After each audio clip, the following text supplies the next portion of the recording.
afternoon, or good evening, everybody. My name is Mark, and welcome to the Zen Buddhism and meditation class. Is this anyone's first time at the Dharma Bum Temple? Or first time practicing Zen meditation? All right, we got old timers here. Great. Welcome to people online. Feel free to chat and comment in the chat box.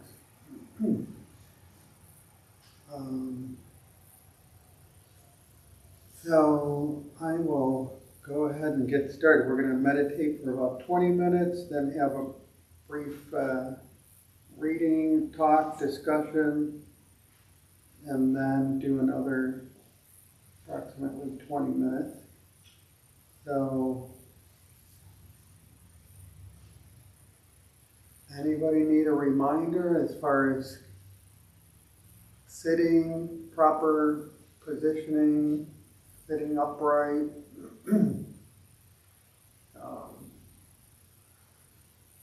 So we're typically in Zen just lightly closing, not fully closing our eyes, leaving them slightly open, sort of gazing downward. Our breath is easy. Some people like to count 1 to 10, help with their concentration, not required. Thoughts just pass by. We don't grasp or cling on to our thoughts, and when we do notice that we're following our thoughts, we come back to the present moment, come back to our breath. In a non-judgmental way.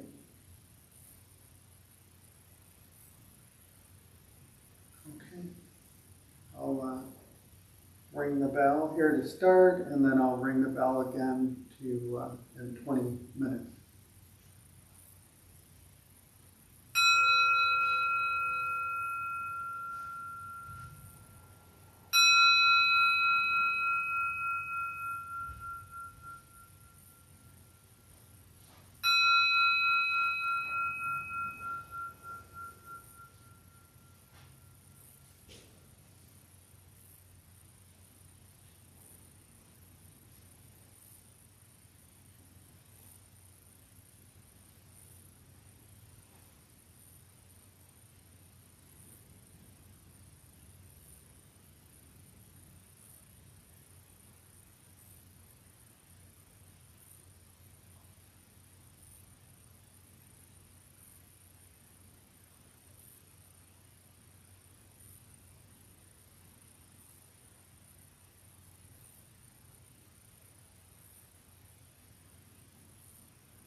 Okay.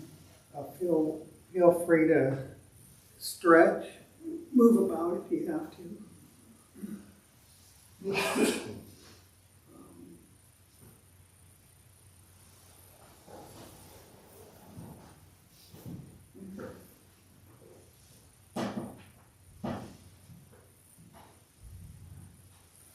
So, welcome to the folks who have joined online. And so there's a question here from someone online who says, "Hi, would you please share how Zen practice improves your daily life?" Now, the first thing that comes to mind is, I don't know where I've heard it, but that Zen is good for nothing. Has anybody heard that?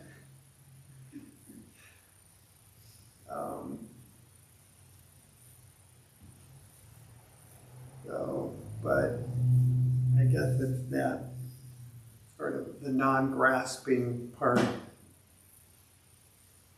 The Sangha that I practice with and the teacher really emphasizes the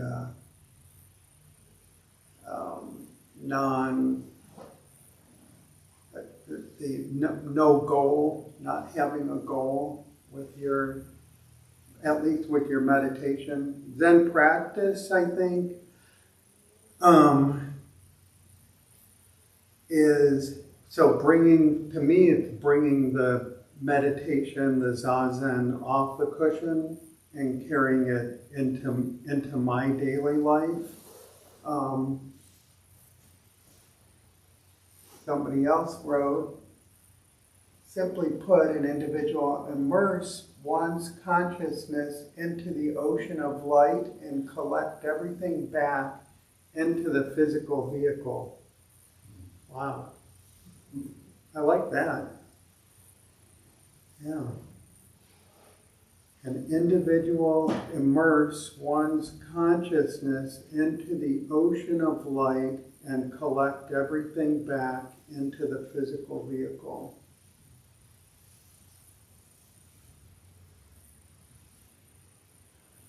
Yeah, that's beautiful.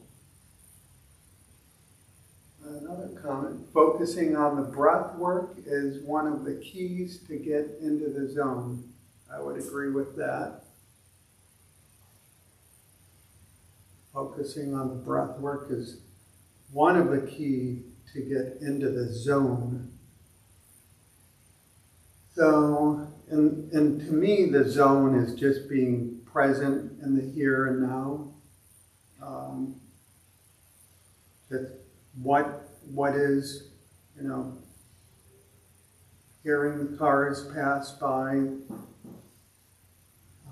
planes overhead, and letting those thoughts that pop up in my meditation, just letting them pass.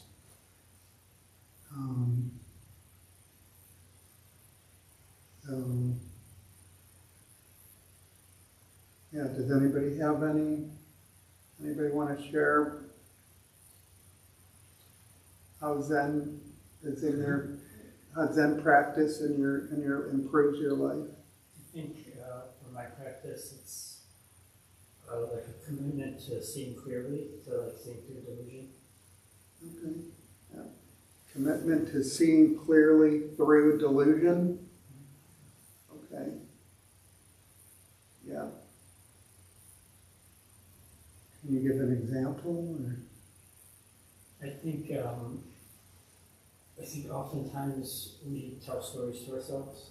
We do what? We tell ourselves stories. Mm. We'll have a bad day and we'll ruminate, and then that'll create a story, and that story will influence our thoughts and our feelings, and go in circles.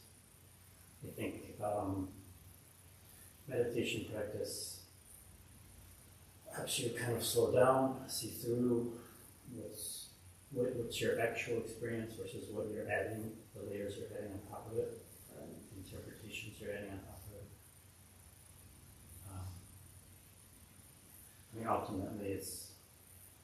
also shows you, I guess, what you're identifying with, how you're identifying with thought. Mm-hmm. That's creating delusions.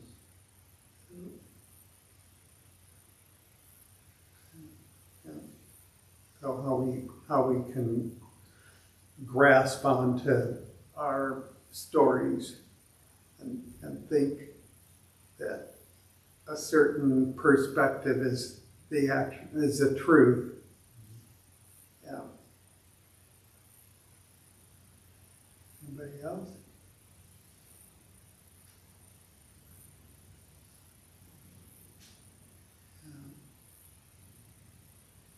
I'm going to read a brief, this is from Everyday Zen from Charlotte Joko Beck, who is a Zen teacher here in San Diego. And one of her students asked her, would you expand upon the idea of letting go of thoughts that occur during meditation? And Joko's response was, I don't think that we ever let go of anything. I think what we do is just wear things out. If we start forcing our mind to do something, we are right back into the dualism that we are trying to get out of. The best way to let go is to notice the thoughts as they come up and to acknowledge them. Oh yes, this is quote, oh yes, I'm doing that once again, end quote. And without judging, return to the clear experience of the present moment. Just be present. We might have to do it 10,000 times, but the value of our practice is the constant return of the mind into the present over and over and over. Don't look for some wonderful place where thoughts won't occur, since the thoughts basically are not real. Like what you were saying. At some point, they get dimmer and less imperative, and we will find there are periods when they tend to fade out because we see they are not real. They will just wither away in time without our quite knowing how it happened. Those thoughts are our attempt to protect ourselves. None of us really wants to give them up. They are what we are attached to. The way we can eventually see their unreality is by just letting the movie run. After we have seen the same movie 500 times, it gets boring, frankly. So.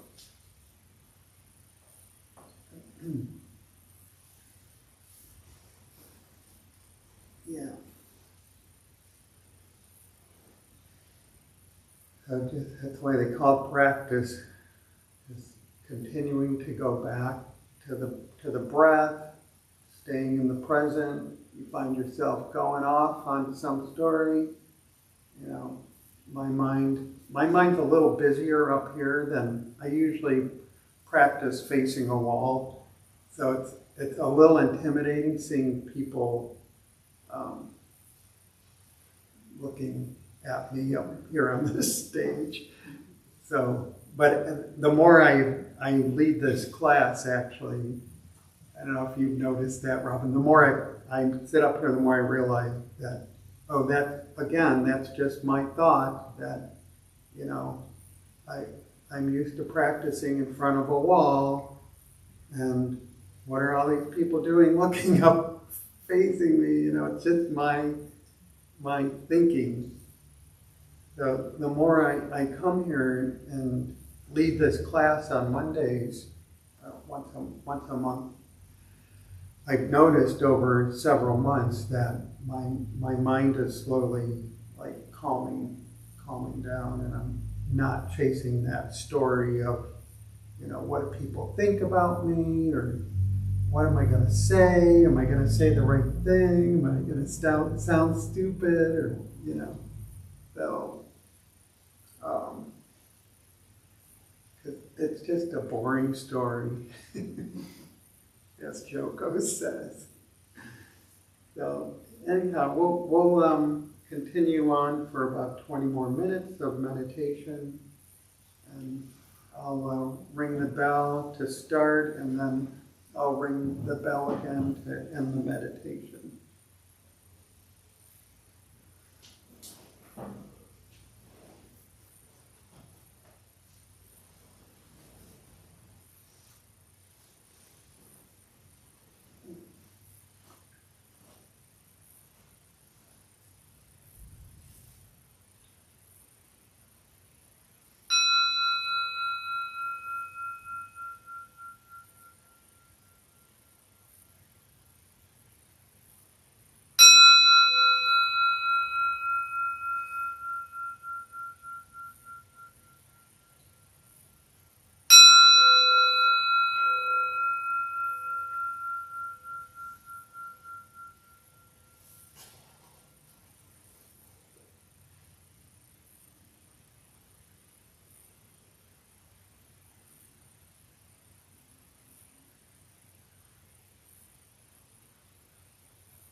like to join in your palms together in Gasho, with dedication. Sentient beings are numberless. I vow to save them. Delusions are inexhaustible. I vow to put an end to them. The dharmas are boundless. I vow to master them. The Buddha's way is unattainable. I vow to attain it. Okay, thanks everyone here in the meditation hall and everyone online. Thank you for joining us. I hope you can attend again. Thanks also to the questions and comments from Eunice and True Buddha, Diamond Temple of New York. So Meredith has some announcements, and we'll let her take it away. Hi everyone, I'm tonight's host Meredith. We opened the Dharma Bum Temple 18 years ago to introduce Buddhist practice to those who show up. Those who lead are not nuns, monks, gurus, masters, or teachers, and are not looking for students. They are simply practitioners sharing their interpretation of the practice. Every night we have different classes led by different people from various Buddhist traditions. We have a recovery sangha that meets several times a week for anyone with addiction, and our food redistribution program is every Thursday at 4:30. We have classes and programs every day, and everything we offer here is always free. The full schedule is on our website and also posted in the entryway of the shoe rack. We have a lending library. If you see a book you like, feel free to borrow it and then bring it back whenever you're done with it. If you could please straighten your seat or cushion before you head out, I'd appreciate it. Thank you for being here. We wish you well, and we hope to see you all again soon. Good night. Right. Thank you.